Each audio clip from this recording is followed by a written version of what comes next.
Icon star Allu Arjun arrest ప్రస్తుతం సంచలనంగా మారింది. ఇండస్ట్రీలో కావచ్చు, అలాగే అభిమానుల్లో, సినీ అభిమానుల్లో కావచ్చు, ఇది ఒక సంచలనమైన వార్తగా మారింది.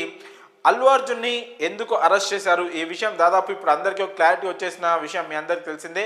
డిసెంబర్ 4వ తారీఖున పుష్ప 2 ప్రీమియర్ సందర్భంగా అల్లు అర్జున్ ప్రీమియర్ షో చూసేందుకు, అభిమానులతో కలిసి ప్రీమియర్ షో చూసేందుకు ఆర్టీసీ, హైదరాబాద్లోని ఆర్టీసీ క్రాస్ రోడ్లోని సంధ్యా థియేటర్కి అయితే ఆయన వెళ్ళడం జరిగింది. అయితే ముందస్తు సమాచారం ఇవ్వకుండా అల్లు అర్జున్ అక్కడికి చేరుకోవడంతో పోలీసులు సరైన భద్రత అయితే ఏర్పాటు చేయలేకపోయారు. ఎందుకంటే వాళ్ళకి అక్కడ సమాచారం లేదు కాబట్టి అల్లు అర్జున్ థియేటర్కి వస్తున్నట్లు. కానీ సడన్ సర్ప్రైజ్గా అల్లు అర్జున్ థియేటర్కి రావడంతో ఆయన అభిమానులు, అప్పటికే ప్రీమియర్ షో చూసేందుకు ఎంతో ఆసక్తిగా ఎదురు చూస్తున్న అభిమానులు డైరెక్ట్గా అల్లు అర్జున్ని థియేటర్కి రావడంతో ఆయన చూసేందుకు ఎగబడ్డారు. ఆ క్రమంలోనే అక్కడ ఒక తొక్కిసలాట అయితే చోటు చేసుకుంది. ఆ తొక్కిసలాటలో రేవతి అనే మహిళ మృతి చెందిన విషయం మీ అందరికీ తెలిసిందే. ఆ మహిళతో పాటు ఆమె కుమారుడు శ్రీతేజ్ అనే బాలుడు కూడా తొక్కిసలాటలో తీవ్రంగా గాయపడి ఆసుపత్రిలో చికిత్స పొందుతున్నాడు. సో ఈ ప్రమాదం, అంటే ఈ తొక్కిసలాట చోటు చేసుకోవడానికి థియేటర్ యాజమాన్యంతో పాటు హీరో ముందస్తు సమాచారం ఇవ్వకుండా ఒక పెద్ద సెలబ్రిటీ అలా రావడంతోనే తొక్కిసలాట చోటు చేసుకుంది కావడంతో దీనిపైన కేసు నమోదైంది. సో ఈ కేసులో భాగంగా పోలీసులు శుక్రవారం ఉదయం అల్లు అర్జున్ ఇంటికి వెళ్ళి అతన్ని అదుపులోకి తీసుకొని అరెస్ట్ చేయడం జరిగింది.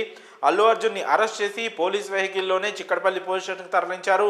ఆ తర్వాత వైద్య పరీక్షల నిమిత్తం గాంధీ ఆసుపత్రికి తీసుకెళ్లి అక్కడ బ్లడ్ శాంపిల్ తీసుకొని ఆయనకైనా అనారోగ్య సమస్యలు ఉన్నాయనే విధంగా మొత్తం పరిశీలించిన తర్వాత అక్కడి నుంచి మళ్ళీ కోర్టులో హాజరుపరచడానికి నాంపల్లి కోర్టుకు అయితే తరలించడం జరిగింది. సో ఈ మొత్తం ఎపిసోడ్ ఒకవైపు జరుగుతుండగా అసలు అల్లు అర్జున్ అరెస్ట్, ఈ కేసులో పోలీసులు ఇలా సడన్గా అరెస్ట్ అంటూ ఒక షాక్ ఇవ్వడం దేనికి, దీని వెనుక కారణం ఏముంది అని రకరకాల ఊహాగానాలు అయితే సోషల్ మీడియాలో వినిపిస్తున్నాయి. అందులో ముఖ్యంగా బలంగా వినిపించింది ఏంటంటే, ఒక సక్సెస్ మీట్లో, పుష్ప 2 సక్సెస్ మీట్లో అల్లు అర్జున్ మాట్లాడుతూ ముఖ్యమంత్రి పేరు మర్చిపోయారు, అది ఒక అవమానకరంగా భావించారు. సో అందుకని ఈ కేసులో పోలీసులు కూడా కాస్త సీరియస్గా ఉన్నట్లు, దీన్ని సీరియస్గా తీసుకున్నారనే ఆరోపణలు మాత్రం సోషల్ మీడియాలో వినిపించినాయి.